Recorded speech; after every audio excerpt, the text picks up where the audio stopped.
នហើយមិនគួរសោះមិត្តភក្តិពួកម៉ាក់ខ្ញុំវាមានកម្មវិធីអីក៏ដោយហៅខ្ញុំទៅរហូតតែបាត់មុខទេដល់កម្មវិធីខ្ញុំម្ដងគឺមានគឺអាណាមកពូអើយ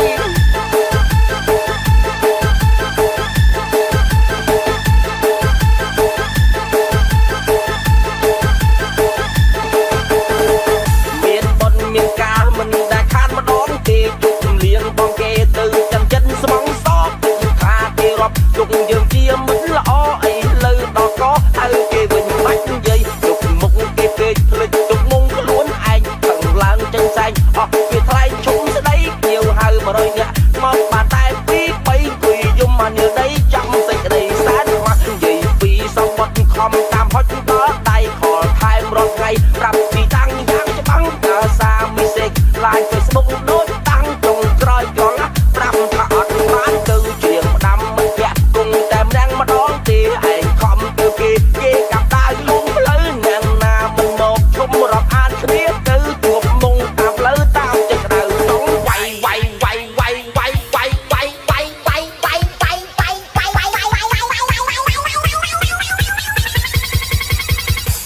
អើយធ្វើមិនឯងវាមិនសូវល្បី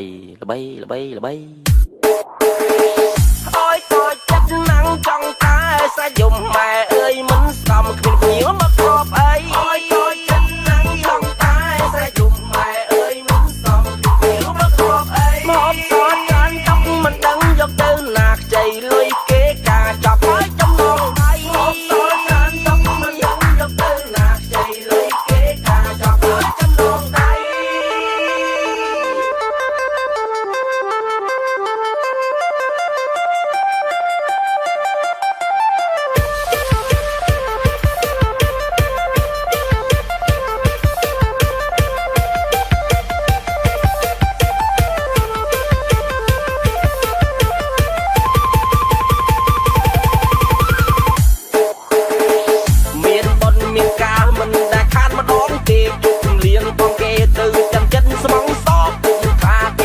ជុកយើងជាមិនល្អអីលើដល់កហៅគេវិញបាច់និយាយជុកមុខគេពេកភ្លេចជុកមុំខ្លួនឯងខឹងឡើងចេញសែងអស់វាថ្លែងឈុំស្ដីគៀវហៅ100នាក់មកបានតែ2 3គួយយំមកនាដីចាំសេចក្ដីសែនមកនិយាយពីសំបត្តិខំតាមហុចដល់ដៃខលថែមរាល់ថ្ងៃប្រាប់ទីតាំងយ៉ាងច្បាំងដើរសារមីសេកឡាយ Facebook ដូចតាំងចុងក្រោយប្រឡាក់ប្រាប់ថាអត់បានទៅច្រៀងផ្ដាំមិនធាក់គង់តែម្ដងម្ដងទេឯងខំទៅគេកាប់ដាវលួងផ្លូវអ្នកណាមិនមកឈុំរាប់អានគ្នាទៅជួបមុងតាមផ្លូវតាមចិត្តក្តៅក្នុងវាយវាយវាយវាយវាយវាយវាយវាយវាយវាយវាយវាយវាយវាយវាយវាយវាយ